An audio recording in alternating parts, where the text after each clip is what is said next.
الحمد لله وكفى وسلام على عباده الذين اصطفى خصوصا على سيد الرسل وخاتم الأنبياء سيدنا ومولانا محمد المصطفى أحمد المجتبى وعلى آله وأصحابه الأتقياء الأزكياء أما بعد فأعوذ بالله من الشيطان الرجيم بسم الله الرحمن الرحيم يا أهل الكتاب تعالوا إلى كلمة سواء بيننا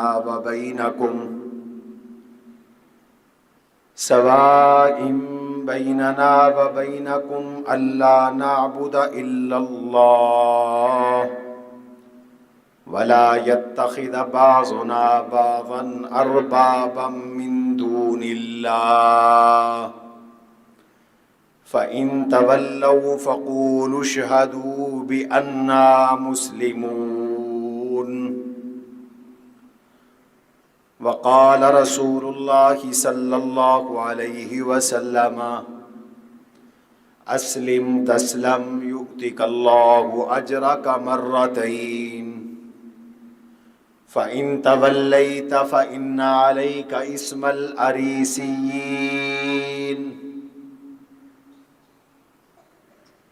وقال تبارك وتعالى قل هذه سبيلي أدعو إلى الله على بصيرة أنا ومن اتبعني. صدق الله وصدق رسوله النبي الكريم ونحن على ذلك لمن الشاهدين والشاكرين والحمد لله رب العالمين. اللهم صل على محمد وعلى آل محمد كما صليت على إبراهيم وعلى آل إبراهيم إنك حميد مجيد.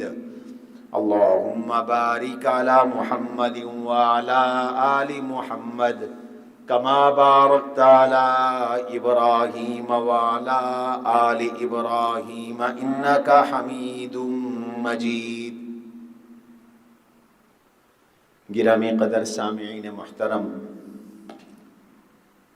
بزرگوں، دوستوں، عزیزوں اور بھائیوں، گزشتہ مجلس میں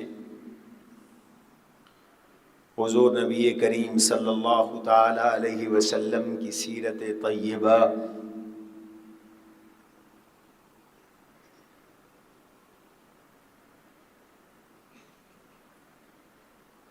میں سے عمرۃ القضاء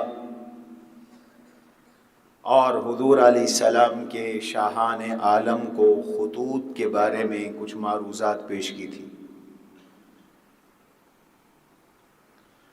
جناب رسول اللہ صلی اللہ علیہ وسلم جب مشرکین مکہ سے فارغ ہوئے، ان سے جنگ بندی ہو گئی، 10 سال کی صلح ہو گئی، تو آپ نے دعوت اسلام کا بین الاقوامی طریقہ اختیار کیا اور بین الاقوامی طور پر ریاستی اور حکومتی سطح پر اسلام کی دعوت دینا شروع فرمائی. آپ بحیثیت حاکم مدینہ دنیا کی ریاستوں سے مخاطب ہوئے. آپ نے دنیا کی حکومتوں کو اور بادشاہوں کو اسلام کی طرف بلانے کے لیے، ان کی رعایا کو اسلام کی طرف بلانے کے لیے باقاعدہ خطوط تحریر فرمائے، سفیر بھیجے. اس مقصد کے لیے جب آپ نے ارادہ فرمایا کہ بادشاہوں کو خطوط لکھے جائے، آپ کو حضرات صحابہ رضوان اللہ علیہم اجمعین نے مشورہ دیا کہ بادشاہان اور شاہان عالم کا یہ دستور ہے، وہ مہر کے بغیر خط قبول نہیں کیا کرتے، مہر کے بغیر خط معتبر نہیں ہوا کرتا، تو آپ بھی ایک مہر اپنی تیار فرمائیں۔ چنانچہ جناب رسول اللہ صلی اللہ علیہ وسلم نے مہر پر مشتمل ایک انگوٹھی تیار فرمائی۔ یہ انگوٹھی غالباً آپ کے بایاں ہاتھ میں ہوا کرتی تھی، اس سے آپ مہر لگایا کرتے تھے خط کے نیچے، اور اس انگوٹھی پر جو مہر کا مضمون تھا وہ ایک سطر میں تھا محمد صلی اللہ علیہ وسلم، اس سے اوپر دوسری سطر میں تھا رسول، اور اس سے اوپر تیسری سطر میں تھا اللہ، محمد الرسول اللہ۔ یہ آپ صلی اللہ علیہ وسلم کی مہر مبارک کا مضمون تھا۔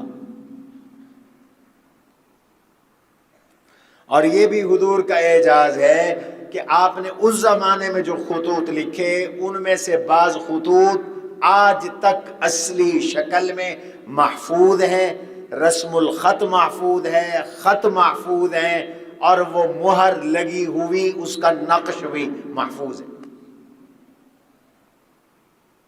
چنانچہ اب وہ عام چھپا ہوا ملتا ہے، کیلنڈروں کے اوپر بھی چھپا ہوتا ہے، آپ نے یہ مہر بنوائی۔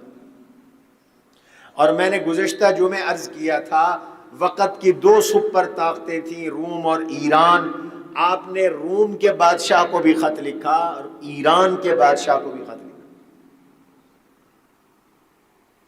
اس کے علاوہ آپ نے حبشہ کے بادشاہ حضرت نجاشی اصحمہ رضی اللہ عنہ کو بھی خط لکھا، مصر کے بادشاہ مقوقس کو بھی خط لکھا، آپ نے بحرین کے بادشاہ منذر بن ساوا کو بھی خط لکھا، آپ نے عمان کے بادشاہ کو بھی خط لکھا، آپ نے یمامہ کے رئیس حوضہ کو بن علی کو بھی خط لکھا، آپ نے دمشق کے امیر حارث غسانی کو بھی خط لکھا، آپ نے بصرہ کے حاکم کو بھی خط لکھا۔ اس سفیر کو شرحبیل بن عمر غسانی نے قتل کر دیا، جس کے نتیجے میں غزوہ موتا ایک بڑا غزوہ ہوا، جس کا ذکر آج یا اگلے جمعے انشاءاللہ آپ حضرات کے سامنے عرض کیا جائے گا۔ اور تو اور شیخ الاسلام حضرت مولانا سید حسین احمد مدنی رحمۃ اللہ علیہ نے اپنے بخاری کے درس میں ارشاد فرمایا، آپ نے چین کے بادشاہ کو بھی خط لکھا تھا، اور چین مدینہ سے کتنا دور ہے؟ بالکل مشرق میں، تقریباً 9 گھنٹے کی تو فلائٹ ہے، جہاز ہے سعودی عرب سے چین کا، 9 گھنٹے لگتے ہیں، 8 سے 9 گھنٹے، تو پیدل کا کتنا سفر ہوگا؟ حضور نے اپنے صحابی کو بھیجا، وہ خط لے کر پیدل یا اونٹوں پر روانہ ہوئے، اور غالباً یہی راستہ تھا۔ وہ صحابی حجاز سے نکلے، اور حجاز سے نکل کر اور پھر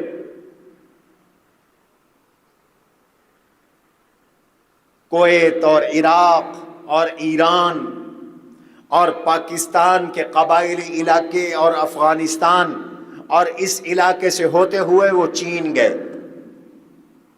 اور جب وہ خط دے کر واپس لوٹے تو حضور صلی اللہ علیہ وسلم کا وصال ہو چکا تھا۔ گویا کہ ان کی واپسی 3 سال 3.5 سال بعد ہوئی۔ ظاہر ہے اتنا لمبا سفر تھا، صحابہ نے ہمت نہیں ہاری، بادشاہوں کے درباروں میں پہنچے، فقیروں کی جھوپڑیوں میں پہنچے، بادشاہوں کے درباروں میں پہنچے۔ حضور علیہ السلام کے صحابہ جنگلوں، بروں، بحروں، آبادیوں میں پہنچے، اسلام کی دعوت کے لیے عرب میں پہنچے، عجم میں پہنچے، شرق میں پہنچے، غرب میں پہنچے، اور توحید کا یہ کلمہ دنیا کے کونے کونے میں پہنچایا،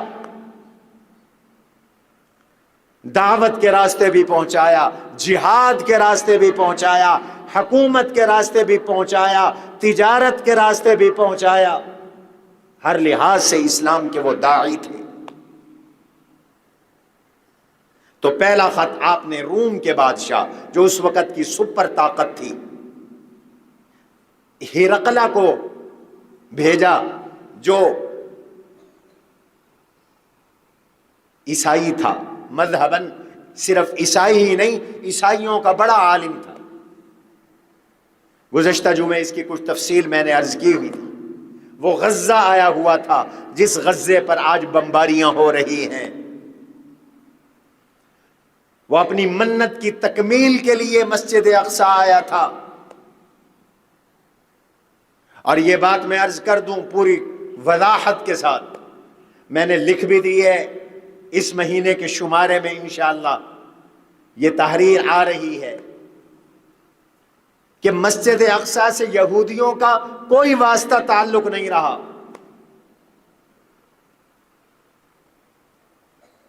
کوئی ان کا تعلق واسطہ تھا تو 2500 سال پہلے تھا، اس سے بھی پہلے تھا۔ 2021 سال تو حضرت عیسیٰ علیہ السلام کی ولادت کو ہو گئے 2023 سال، اور اس سے تقریباً 800 سال قبل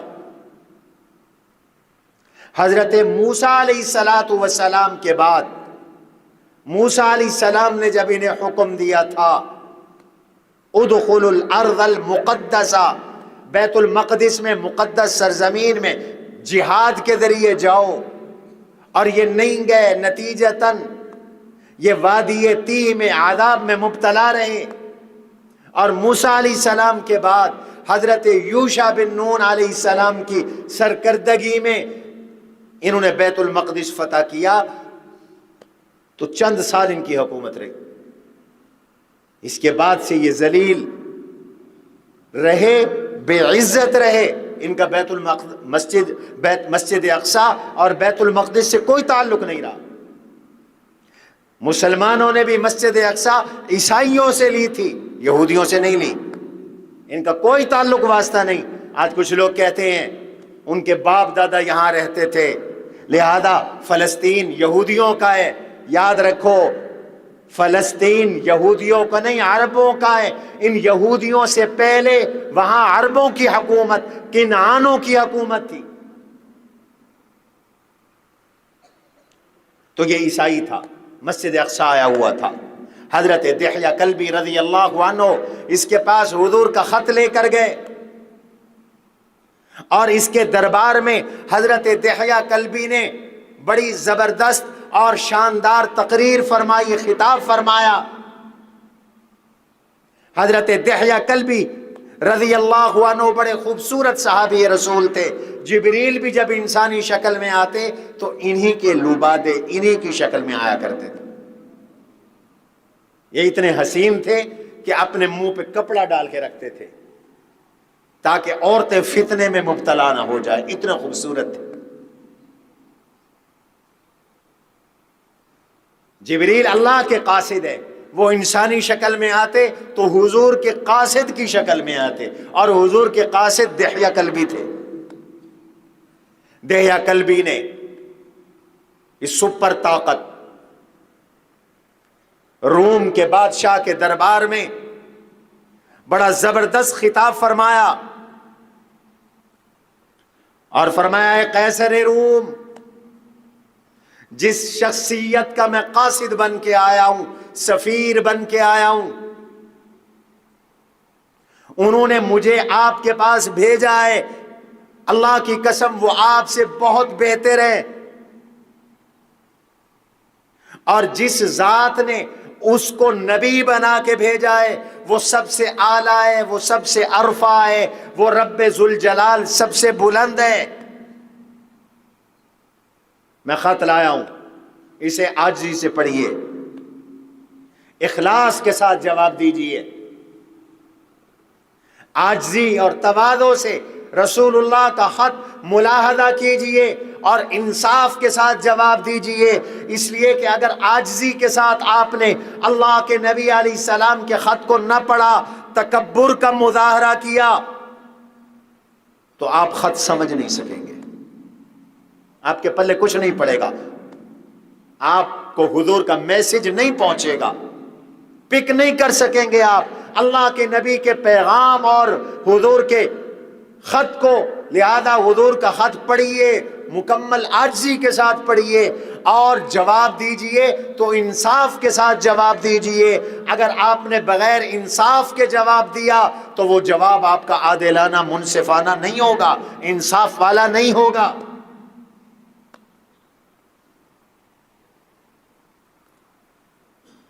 بادشاہ نے کہا، بادشاہ سے حضرت دحیہ کلبی نے فرمایا، بادشاہ یہ بتاؤ عیسیٰ علیہ السلام نماز پڑھتے تھے؟ بادشاہ سلامت ہرقلہ اور قیصر روم نے کہا جی بالکل پڑھتے تھے۔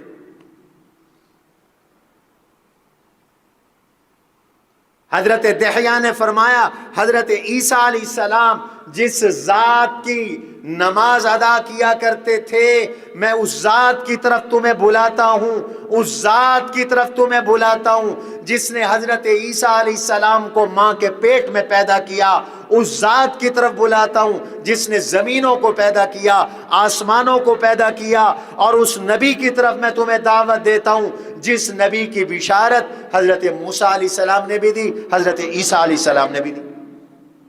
حضور کی دعوت موسیٰ علیہ السلام نے بھی دی، عیسیٰ علیہ السلام نے بھی دی، بشارت دی۔ چنانچہ تورات میں حضور کے بارے میں بشارت موجود ہے، حضور کی اوصاف موجود ہے۔ کل ہم نے بخاری میں حضرت عمر ابن عاص رضی اللہ عنہ کی حدیث پڑھی کہ حضور کی اوصاف تورات میں تھی، یا ایھا النبی انا ارسلناک شاہدا ومبشرا ونذیرا وحرزا للامیین سمیتک المتوکل لیس بفظ ولا بغلیظ ولا بسخاب فی الاسواق لا يدفع السیئة بالسیئة ولكن يعفو ويصفح لن يقبضه الله تعالى حتى يقيم به الملة العوجاء ويفتح به آذانا سما وأعينا عما۔ یہ حضور کے اوصاف ہیں جو تورات میں، وقت نہیں کہ میں ان کی تفصیل بیان کروں۔ میں اس نبی کی طرف آپ کو بلاتا ہوں بادشاہ سلامت جس کی بشارت موسیٰ علیہ السلام نے دی، عیسیٰ علیہ السلام نے دی، اور آپ کو اس کا اچھی طرح علم ہے، آپ جانتے ہیں، آپ صاحب علم ہیں، آپ آسمانی کتابوں سے واقف ہیں، لہذا میری دعوت قبول کریں، اللہ آپ کو دنیا اور آخرت کی سرخ روئی عطا فرمائیں گے، دنیا میں بھی عزت ملے گی، آخرت میں بھی عزت ملے گی۔ دنیا کی عزت آپ کی بادشاہت سلامت رہے گی، اور آخرت میں اللہ نجات عطا کریں گے۔ اور اگر آپ نے میری دعوت کو مسترد کیا، ٹھکرا دیا، تو پھر یاد رکھیے آخرت سے آپ محروم ہیں، آخرت میں آپ کو کچھ نہیں ملے گا، اور دنیا میں بھی آپ کے ساتھ اقتدار میں اور بہت سے لوگ شریک ہیں، آپ اپنا نقصان کریں گے۔ اس نے کہا لائیے خط لائیے۔ حضرت دحیہ کلبی رضی اللہ عنہ نے اس کو خط تھمایا،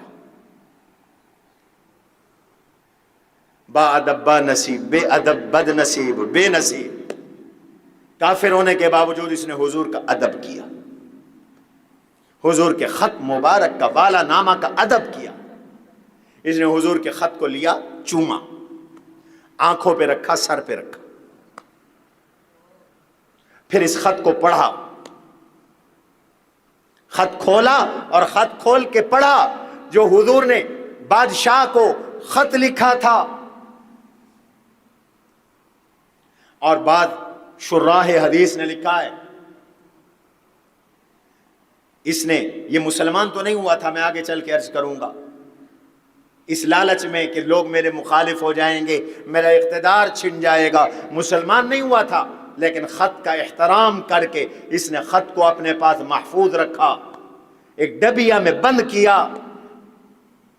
منصور، خلیفہ منصور عباسی کے دور میں رومی بادشاہ نے وہ خط دکھایا خلیفہ منصور کو. اس نے کہا ہمارے بڑوں سے یہ چلا آ رہا ہے، ہمارے بڑوں نے یہ وصیت کی تھی کہ اس خط کو سنبھال کے رکھنا، محبت سے رکھنا، احترام سے رکھنا، جب تک یہ خط تمہارے پاس رہے گا تمہاری حکومت برقرار رہے گی، ورنہ تم سے حکومت چھن جائے گی. انہوں نے حضور کے خط کا احترام کیا، چوما، آنکھوں پہ رکھا، سر پہ رکھا، اور خط کھول کے پڑھا. اس میں لکھا ہوا تھا بسم اللہ الرحمن الرحیم من محمد رسول اللہ الہ ہرقل عظیم الروم سلام علی من اتبع الہدی. یہ خط ہے محمد الرسول اللہ صلی اللہ علیہ وسلم کی طرف سے ہرقل روم کے بڑے آدمی کی طرف. سلامتی اس پر ہے جو ہدایت کی اتباع کرے، جو کلمہ پڑھے، اسلام قبول کرے. اسلم تسلم، کلمہ پڑھ لو بچ جاؤ گے، تمہیں سلامتی نصیب ہوگی.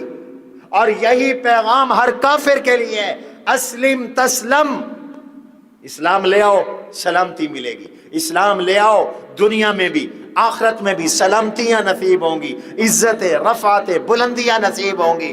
یؤتک اللہ اجرک مرتین، اللہ تجھے دوہرا اجر دیں گے. تو اہل کتاب ہے، اور اللہ کے نبی نے فرمایا اہل کتاب اگر حضور پر ایمان لے آئیں، کلمہ پڑھیں، رجل من اہل الکتاب آمن بنبیہ ثم آمن بی، پھر وہ حضور کا بھی کلمہ پڑھیں، ان کو اللہ ہر عمل کا دوہرا اجر، دوہرا ثواب عطا کرتے ہیں. تو آپ نے فرمایا ہرقلا کلمہ پڑھ لو، دنیا میں تمہارا اقتدار بچ جائے گا اور اللہ تمہیں آخرت میں دوہرا اجر دیں گے. فَإِن تَوَلَّيْتَ فَإِنَّ عَلَيْكَ اسْمَ الْأَرِيسِيِّينَ. اور خط میں شروع میں انی ادعوک بدعایت الاسلام، میں تجھے اسلام کی دعوت دیتا ہوں. اسلم تسلم یؤتک اللہ اجرک مرتین فإن تولیت فإن علیک اسم الأریسیین. اور اگر تو کلمہ نہیں پڑھے گا تو تیری پوری مملکت کے رعایا کے اسلام قبول نہ کرنے کا گناہ تجھے ہوگا، ان جاٹوں کا گناہ تجھے ہوگا. یہ کاشتکار اور جاٹ لوگ تھے. پھر آپ نے آیت قرآنی لکھی یا اہل الکتاب تعالوا الی کلمۃ سواء بیننا وبینکم الا نعبد الا اللہ ولا يتخذ بعضنا بعضا اربابا من دون اللہ فان تولوا فقولوا اشهدوا بأننا مسلمون. بس یہ خط ہے، 2 سطری خط حضور نے لکھا، مہر لگائی محمد الرسول اللہ، اور یہ خط بادشاہ کے پاس پہنچ گیا. بادشاہ نے کہا کل جواب دوں گا. اس نے خط پڑھا، اس نے کہا کل بتاؤں گا. اس نے آرڈر کیا کہ سروے کرو میری اس شام کی مملکت کا، یہاں عرب سے کچھ لوگ آئے ہوئے ہوں تو انہیں میرے پاس لایا جائے. ان دنوں حضور کے حریف حضرت ابو سفیان رضی اللہ عنہ ابھی مسلمان نہیں ہوئے تھے اور مکے والوں کے سردار تھے. وہ تجارتی قافلہ لے کر صلح کی اس مدت میں شام آئے ہوئے تھے.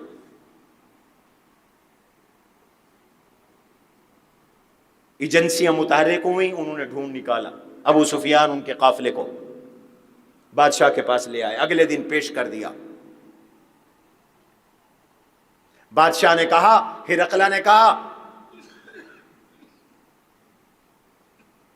ایکم اقرب نسبا، تم سب میں جس شخص نے نبوت کا دعویٰ کیا ہے اس سے نسب کے لحاظ سے کون زیادہ قریب ہے، رشتے کے لحاظ سے کون زیادہ قریب ہے؟ ابو سفیان کہتے ہیں میں نے کہا انا اقربہ نسبا، میرا سب سے قریبی نسب اور قریبی رشتہ ہے محمد صلی اللہ علیہ وسلم کے ساتھ۔ حضرت ابو سفیان کا نسب اور حضور کا نسب اوپر جا کر ایک ہو جاتا ہے، یہ ایک پردادے کی اولاد ہیں۔ حضرت معاویہ، حضرت ابو سفیان اور حضور دونوں قریشی ہیں۔ میرا رشتہ قریبی ہے۔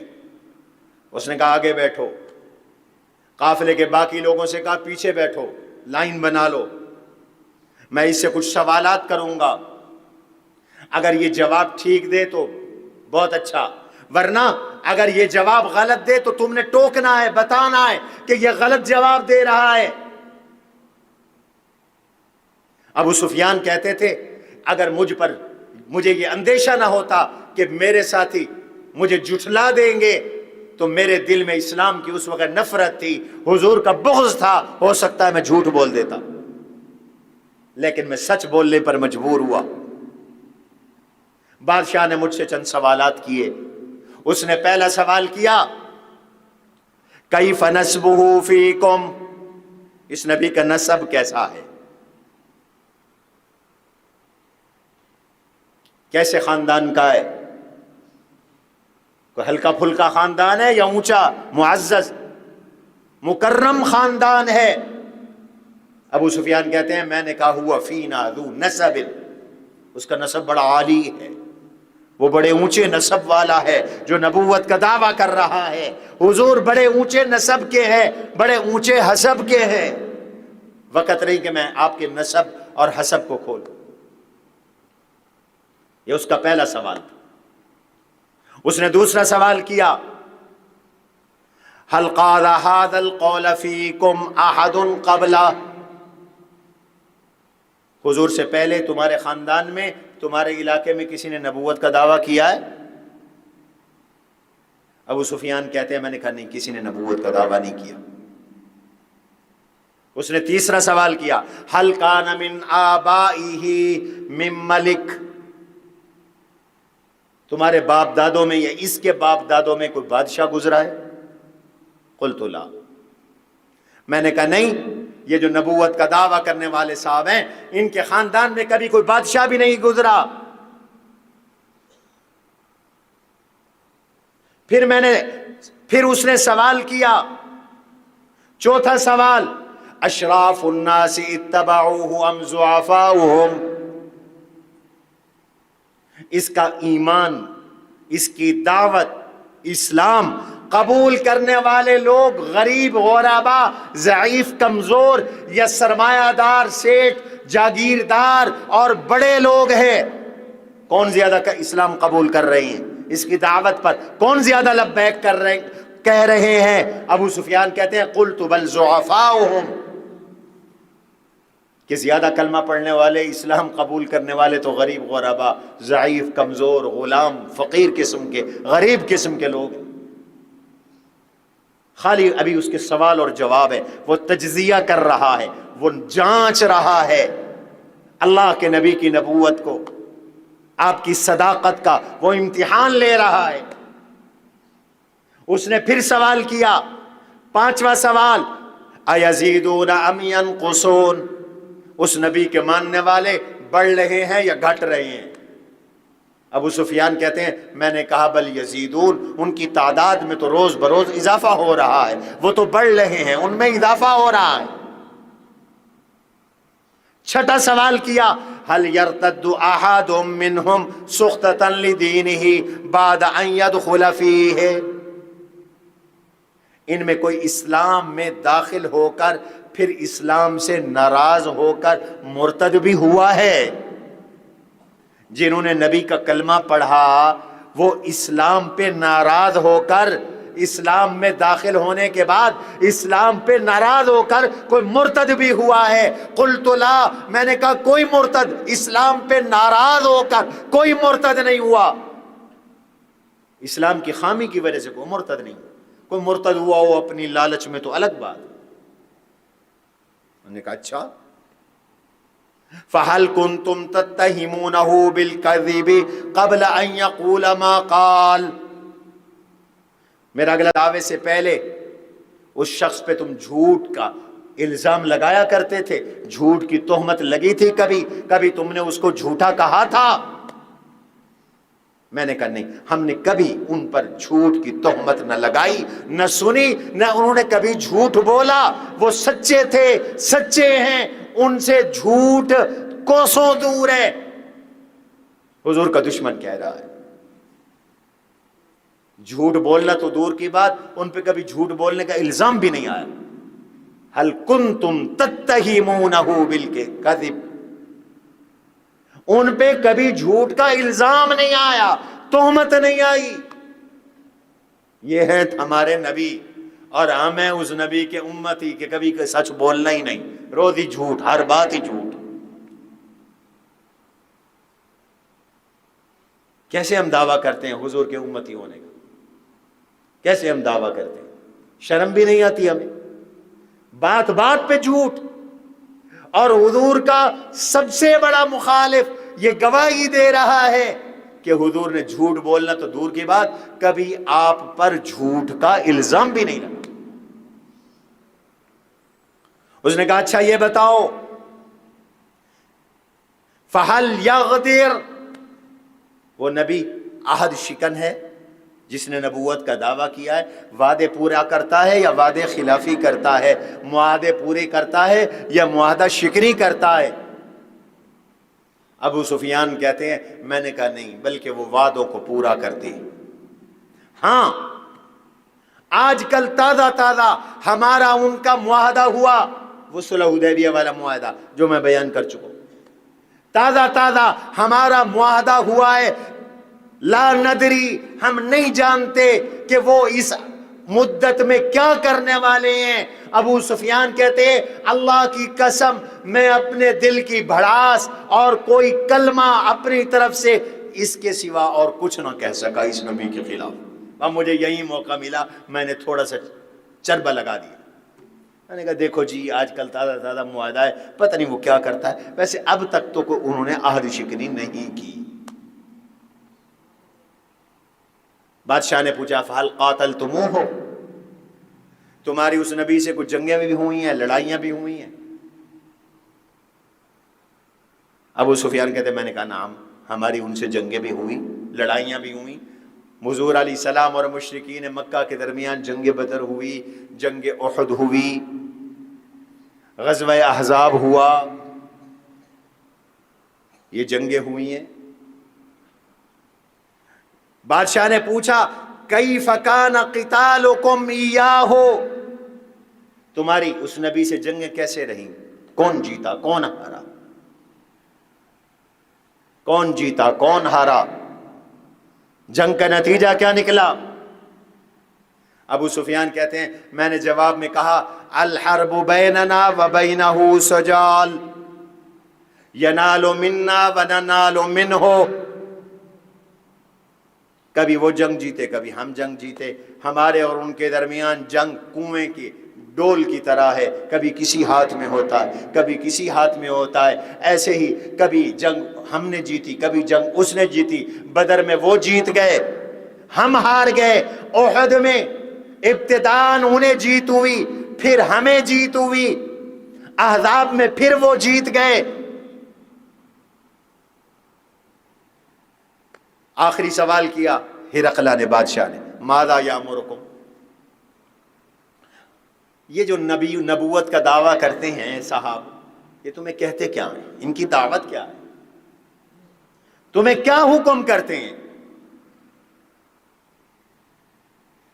حضور کی دعوت اتنی تھی کہ دشمن کو بھی حضور کی دعوت زبانی یاد تھی۔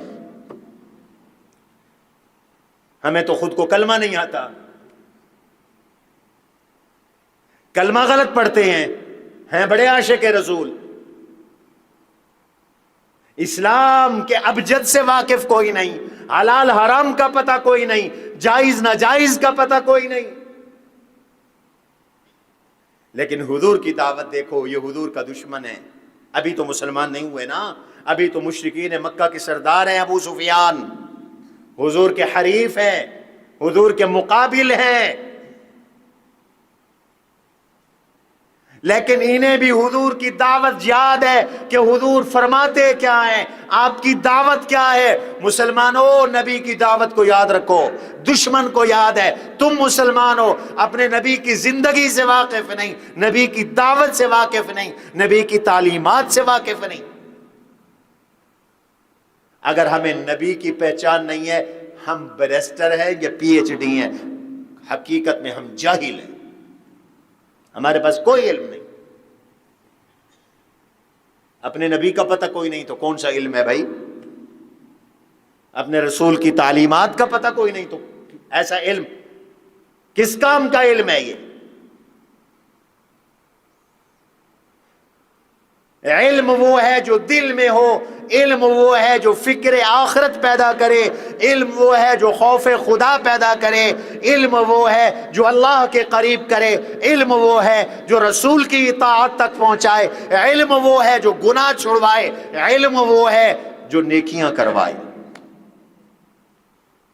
اللہ نے قرآن میں فرمایا انما یخشی اللہ من عبادہ العلماء، اللہ کے بندوں میں سے سب سے زیادہ اللہ کی خشیت والے علماء ہیں۔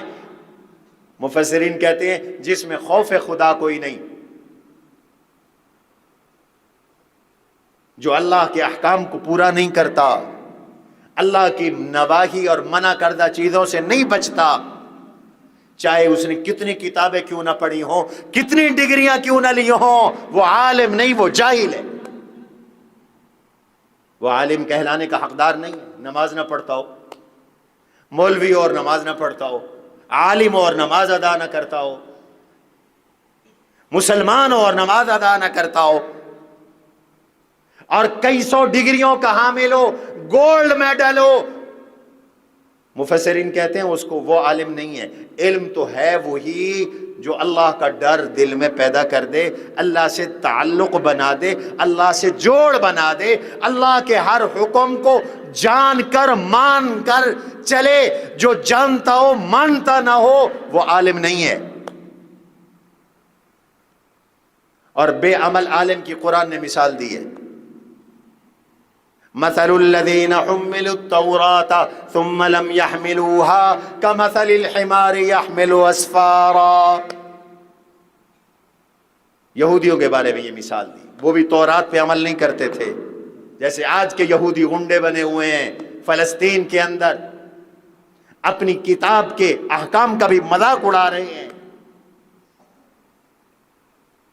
اللہ نے کہا مثل الذين حملوا التوراة، جن لوگوں کو اللہ نے تورات دی اور انہوں نے تورات پہ عمل نہیں کیا، ان کی مثال ایسے ہے جیسے گدھا ہوتا ہے، اس کے اوپر کتابیں لدی ہوئی ہوں، تم کتابیں لاد دو، یحمل اسفارا، تو کتابیں گدھے پر آنے سے گدھا عالم نہیں بن جاتا، ایسے ہی کتابیں پڑھ لینے سے، عمل نہ کرنے سے عالم نہیں بن جاتا۔ جیسے گدھا عالم کوئی نہیں، ایسے یہ عالم کوئی، یہ گدھے کی طرح ہے جس پر کتابیں لدی۔ اللہ ہمیں بے عمل عالم ہونے سے بچائے، آمین کہو۔ اس لیے حضور نے فرمایا القرآن حجت لک و علیک، یہ قرآن تیری نجات کا ذریعہ ہے، یہ قرآن اللہ کی طرف سے تجھ پر حجت ہے، قرآن اللہ کی طرف سے تیرے خلاف ایک دلیل ہے کہ تو نے پڑھا پھر بھی عمل نہیں کیا۔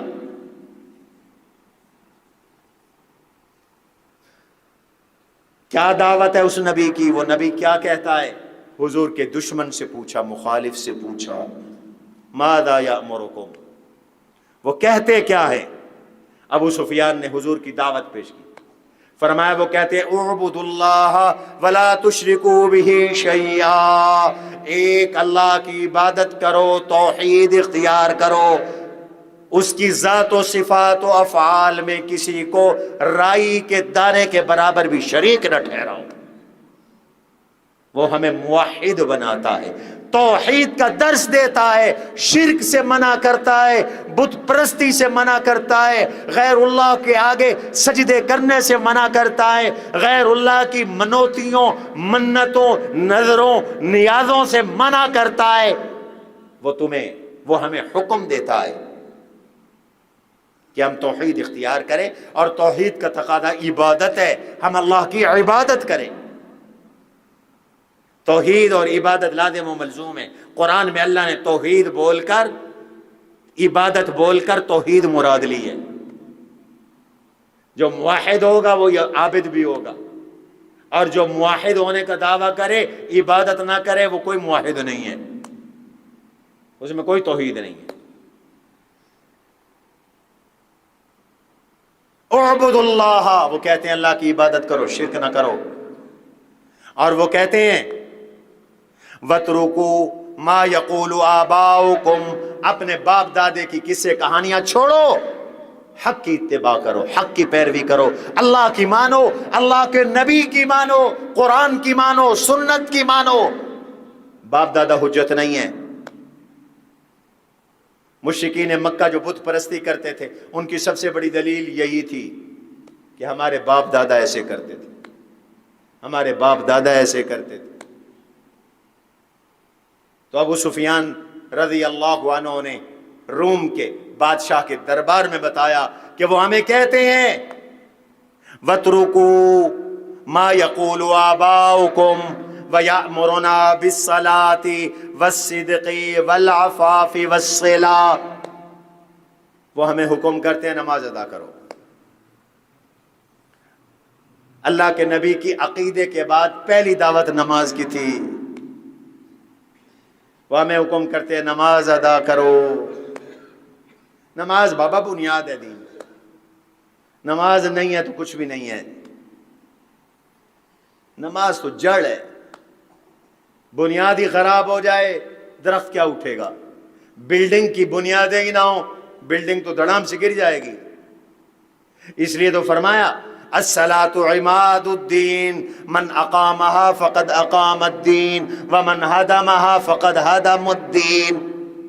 یہ بلڈنگ ستونوں پہ کھڑی ہے، یہ ستون ہے۔ فرمایا نماز دین کی بلڈنگ کا ستون ہے، یہ قائم، نماز قائم تو یہ بلڈنگ قائم، اسلام قائم۔ اور اگر یہ نماز کا ستون گر گیا، کسی نے اس کو ڈھا دیا، گرا دیا، اس نے اسلام کی عمارت کو ڈھا دیا، گرا دیا، اس کا اسلام ختم۔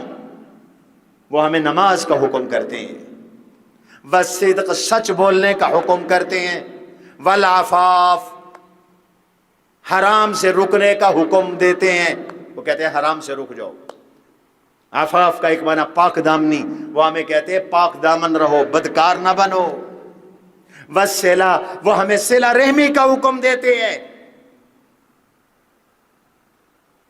یہ سوالات پوچھنے کے بعد اس بادشاہ نے کہا اپنے ترجمان سے، ایک ٹرانسلیٹر تھا بیچ میں، اپنے ترجمان سے کہا کہ اس سے کہو میں نے تجھ سے سوال کیا کہ اس نبی کا نسب کیسا ہے، تم نے کہا وہ اونچے نسب والے ہیں۔ کذالک الانبیاء، نبی بھی ایسے ہوتے ہیں، وہ کوئی نیچ قوم کے نہیں ہوتے، وہ اعلیٰ نسب میں ہی بھیجے جاتے ہیں۔ یہ نشانی نبوت کی ان میں پائی جاتی ہے۔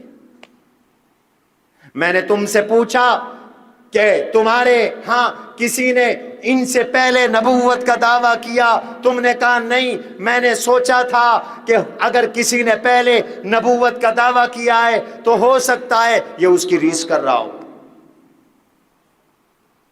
اور ایسا نہیں ہے، کسی نے پہلے نبوت کا دعویٰ بھی نہیں کیا۔ یہ بھی علامت ہے ان کے سچے ہونے کی۔ میں نے تم سے پوچھا کہ تمہارے خاندان میں کوئی بادشاہ گزرا ہے، تم نے کہا نہیں، میں نے سوچا تھا کہ شاید تمہارے خاندان میں کوئی بادشاہ گزرا ہو اور یہ اس راستے سے اپنے باپ دادا کی چھینی ہوئی، کھوئی ہوئی بادشاہت لینا چاہ رہا ہو، اس لیے نبوت کا دعویٰ کیا ہو۔ تم کہتے ہو ایسا نہیں ہوا، تو یہ بھی علامت ہے ان کے سچے ہونے کی۔ میں نے تم سے یہ سوال کیا اشراف الناس اتبعوہ ام ضعفاؤہم، اس کے ماننے والے غریب، غربا، ضعیف، کمزور لوگ ہیں یا سیٹھ، سرمایہ دار، جاگیردار، طاقتور لوگ ہیں؟ تم نے کہا کہ ضعیف اور کمزور لوگ ہیں، نبی ایسے ہی ہوتے ہیں کہ ان کے اول کلمہ پڑھنے والے لوگ غریب ہوتے ہیں، دین کو قبول کرنے والے لوگ ضعیف اور کمزور اور غریب ہوتے ہیں. امیروں کے پاس تو فرصت ہی نہیں ہوتی بات سننے کی. سرمایہ دار جاگیردار تو وہ اپنی دنیا میں اتنے مست ہوتے ہیں، وہ تو مسجد میں بھی آتے ہیں تو خطبے کے وقت یا نماز کے وقت. فرمایا نبیوں کے ماننے والے غریب ہی ہوتے ہیں زیادہ. یہ علامت بھی ان کی صداقت کی ہے. میں نے تم سے پوچھا وہ بڑھ رہے ہیں یا گھٹ رہے ہیں؟ تم نے کہا وہ بڑھ رہے ہیں. ایمان ایسے ہی ہوتا ہے، بڑھتا رہتا ہے حتیٰ کہ مکمل ہو جاتا ہے. میں نے تم سے پوچھا کہ کوئی دین پہ ناراض ہو کے مرتد بھی ہوا ہے؟ تم نے کہا نہیں. کذالک الایمان حین یخالط بشاشتہ القلوب. ایمان ایسا ہوتا ہے جب دل میں رچ جائے، بس جائے، اتر جائے، دل کے اندر پیوست ہو جائے، پھر وہ نکلا نہیں کرتا. پھر جسم کا کیما تو ہو جاتا ہے، جسم ریزہ ریزہ تو ہو جاتا ہے، جسم ٹکڑے ٹکڑے تو ہو جاتا ہے، لیکن ایمان اس سے نکلتا نہیں ہے. آج دیکھو نا فلسطین والوں کو، اخباری رپورٹ کے مطابق 2000 معصوم بچے شہید ہو چکے. 2000 بچے کس کو پیارے نہیں ہوتے، لیکن ان کے دلوں سے ایمان نہیں نکالا جا سکا اس گئے گزرے دور میں بھی. اور جس نے نبی کو دیکھ کے کلمہ پڑھا ہو اور دل میں ایمان پیوست کر گیا ہو، کیسے ممکن ہے کہ ایمان اس کے دل سے نکل جائے؟ اس لیے لوگوں نے قوموں کی قومیں کٹ گئیں، ایمان کو نہیں چھوڑا، دین کو نہیں چھوڑا، اسلام کو نہیں چھوڑا. آج ٹکے ٹکے کی خاطر دین بیچتے پھرتے ہو، کبھی نوکری کی خاطر، کبھی چھوکری کی خاطر. نوکری کی خاطر عیسائی بن رہے ہیں، کرسچن بن رہے ہیں، رافضی بن رہے ہیں، صحابہ کے دشمن بن رہے ہیں، قادیانی بن رہے ہیں. چھوکری کی خاطر مذہب بدل رہے ہیں، عیسائی بن رہے ہیں، یہودی بن رہے ہیں. یورپ کے اندر کئی نوجوان مرتد ہو گئے. دل میں اترا نہیں ایمان. ایمان دل میں اتر جائے تو یہ ایسی لذت والی چیز ہے، ایسی محبوب چیز ہے. ایمان اتنا میٹھا ہے کہ جسم کے ٹکڑے ٹکڑے ہو جاتے ہیں لیکن ایمان نہیں نکلتا. میں نے تم سے پوچھا کہ تم نے کبھی اس نبی پہ جھوٹ کا الزام بھی دیکھا؟ تو تم نے کہا نہیں. فرمایا یہ بھی اس کی صداقت کی علامت اور نشانی ہے، نبی جھوٹ نہیں بولا کرتے. میں نے تم سے پوچھا وہ عہد شکری بھی کرتا ہے؟ تم نے کہا نہیں کرتا. یہ بھی اس کی نبوت کی اور اس کی صداقت کی اور اس کی سچائی کی علامت ہے. تو اگر تم سچ بول رہے ہو، ان کنت ما تقول حقا فسیملک قدمی ہاتین. او ابو سفیان، اگر تم سچ بول رہے ہو تو پھر سنو، وقت آئے گا وہ میری اس جگہ کا مالک ہوگا. بیت المقدس اور شام بھی اس کے ملک میں، اس کے اقتدار میں، اس کی امت کے پاس آئے گا. کہتے ہیں یہودی بیت المقدس ہمارا ہے، تمہارا کہاں سے آیا؟ میں پہلے بتا چکا ہوں، ان کا دور دور تک کوئی واسطہ نہیں. مسلمانوں نے بیت المقدس لیا تھا عیسائیوں سے، یہودیوں سے ہم نے نہیں لیا تھا. یہ تو عیسائیوں کے پاس صدیوں سے چلا آ رہا تھا، صدیوں سے. یہودی تقریباً 99 سال تک صرف، وہ بھی 3-3.5 ہزار سال پہلے بیت المقدس پر قابض رہے، حاکم رہے، لیکن انہوں نے اللہ کے حکموں کو توڑا. نتیجے میں اللہ نے ان سے بیت المقدس چھین لیا، ان پر عذاب آیا، ان کو قتل کیا گیا. عیسائیوں کے پاس صدیوں سے چلا آ رہا تھا، اب بھی عیسائیوں کے پاس تھا. اور آج ہرقلہ کہہ رہا ہے ان کنت ما تقول حقا، اگر آپ سچ بول رہے ہیں تو پھر فسیملک قدمی ہاتین. اور اس وقت ہرقلہ کہاں تھا؟ بیت المقدس میں، ایلیا میں. اس کے قدم یہاں تھے. حقیقی معنی لیں تو معنی یہ ہے کہ وہ بیت المقدس کی سرزمین کا، شام کی سرزمین کا مالک ہوگا. اور اگر موضع قدمیہ سے مراد اقتدار لیں تو معنی یہ ہے کہ رومیوں کا اقتدار کا سورج ڈوب جائے گا، اور روم بھی اس کے امت کے پاس آئے گا، روم بھی اس کی ملت کے پاس آئے گا، اس کے کلمہ پڑھنے والوں کے پاس آئے گا. اور وہ بھی آیا، شام بھی آیا. حضرت عمر کے دور میں شام بھی فتح ہوا، اور صحابہ نے روم کو بھی فتح کیا، یورپ کو بھی فتح کیا. ہسپانیہ تمہارا دارالحکومت رہا، اندلس تمہاری تاریخ سے بری ہوئی ہے. آج یہ جاہل کہتے ہیں چونکہ یہودیوں کی حکومت رہی تو لہذا فلسطین یہودیوں کا حق ہے، تو چونکہ مسلمانوں کی فلسطین میں حکومت رہی تو پھر چونکہ مسلمانوں کی ہسپانیہ میں حکومت رہی، اندلس میں حکومت رہی، تو پھر اندلس بھی ہمارے حوالے کرو. تمہارے بعد تو صدیوں عیسائی رہے، عیسائیوں نے چابی حضرت عمر کے حوالے کی، اور اس شرط پہ حوالے کی کہ یہاں یہودی نہیں بسائے جائیں گے. اللہ یسکن الیہود اس معاہدے میں لکھا ہوا ہے. میں نے وہ معاہدہ اپنے مضمون میں لکھ دیا ہے، انشاءاللہ اگلے جمعے وہ رسالہ لے کر جاؤ گے. لہذا یہودیوں کا بیت المقدس سے کوئی تعلق نہیں. پھر یہاں مسلمان رہے، صلیبی جنگیں شروع ہوئی، عیسائیوں نے قبضہ کیا بیت المقدس پر، صلاح الدین ایوبی رحمۃ اللہ علیہ نے دوبارہ حاصل کیا. یہ تو پہلی جنگ عظیم کے بعد برطانیہ کی اسلام دشمنی تھی کہ برطانیہ نے اعلان کیا 1917 میں کہ یہودی کہ فلسطین یہودیوں کا قومی گھر ہوگا. کیوں بھائی؟ کیوں قومی گھر ہوگا؟ اس کے نتیجے میں ان بیچاروں کو تب سے ظلم شروع ہوئے، آج تک ظلم کیے جا رہے، انہیں گھروں سے نکالا جا رہا ہے. اگر تمہاری یہی دلیل ہے کہ وہ کبھی رہے تھے تو یورپ میں بھی ہم کبھی رہے تھے، چھوڑو یورپ، مسلمانوں کے حوالے کرو. خلافت عثمانیہ کے سارے ملک چھوڑو، مسلمانوں کے حوالے کرو. یہ کوئی دلیل نہیں ہے، یہ غاصب ہے، یہ جابر ہے، یہ قاتل ہے، یہ یہودی ظالم ہے.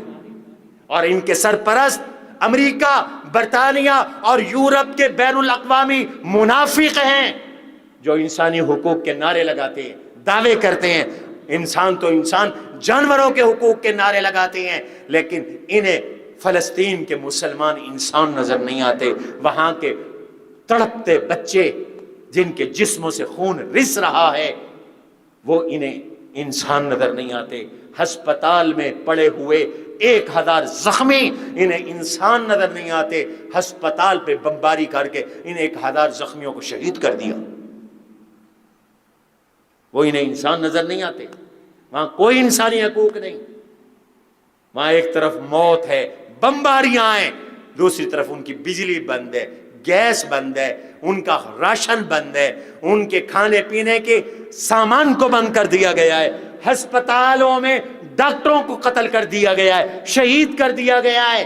او بین الاقوامی منافقو، کہاں گئے تمہارے انسانی حقوق کے نعرے؟ کہاں گئے تمہارے انسانی حقوق کے دعوے؟ تم جھوٹے ہو، حقیقت میں تم اسلام دشمن ہو. تم نہ انسانیت کے خیر خواہ ہو، نہ جانوروں کے خیر خواہ ہو، تم اسلام کے دشمن. ابو سفیان کہتے ہیں کہ جب اس نے یہ بات کہی تو اس کے دربار میں شور اٹھا، ہمیں نکال دیا گیا. میں نکلا تو میں حیران ہو گیا، اور میں نے دل میں کہا لقد امر ابن عمرو ابن ابی قبیشہ، محمد کا تذکرہ تو اب روم کے درباروں میں ہونے لگا ہے، اب بین الاقوامی فورم پہ ہونے لگا ہے، اب بین الاقوامی قوت کے ایوانوں میں ہونے لگا ہے. اور مجھے یقین ہو گیا کہ ایک دن اب محمد غالب آ کے رہے گا صلی اللہ علیہ وسلم۔ پھر اس بادشاہ نے، ہرقل نے خط لکھا، یہ تو بیت المقدس میں تھا، رومت الکبریٰ ایک بڑے عیسائی عالم تھے، پوری روئے ارض کے بڑے عالم، ان کا نام زغاتر تھا، ان کو خط لکھا کہ اس طرح مجھے دعوت اسلام آئی ہے، اس طرح خط آیا ہے، تو ذرا دیکھ تیرا اس نبی کے بارے میں کیا خیال ہے۔ تو اس کا جواب آیا کہ یہ واقعتاً نبی ہیں، ان کی دعوت کو قبول کرو۔ اس وقت ہرقلہ بیت المقدس سے ہمس آ چکا تھا۔ جب اسے واپسی خط ملا تو اس نے ایک محل میں اپنے پورے ایوان کو جمع کیا، اور ایوان میں جمع کر کے اس نے پورے ایوان میں تالے لگوا دیے، اور اوپر سے اس نے ایک تقریر کی، اور تقریر کر کے اس نے اپنے درباریوں سے، اپنے وزیروں سے، اپنے مشیروں سے، اپنے سقف سے، اپنے احبار سے، اپنے رہبان سے، اور اپنے مذہبی پیشواؤں سے، اپنے افسران اور بیوروکریسی سے خطاب کرتے ہوئے یہ کہا، حل لکم فی الفلاح والرشد وان یثبت لکم ملککم، کیا تم اپنا ملک بچانا چاہتے ہو؟ کیا تم کامیابی چاہتے ہو؟ کیا تم ہدایت چاہتے ہو؟ تو میں تمہیں ایک بات بتاتا ہوں، میری بات کو مان لو۔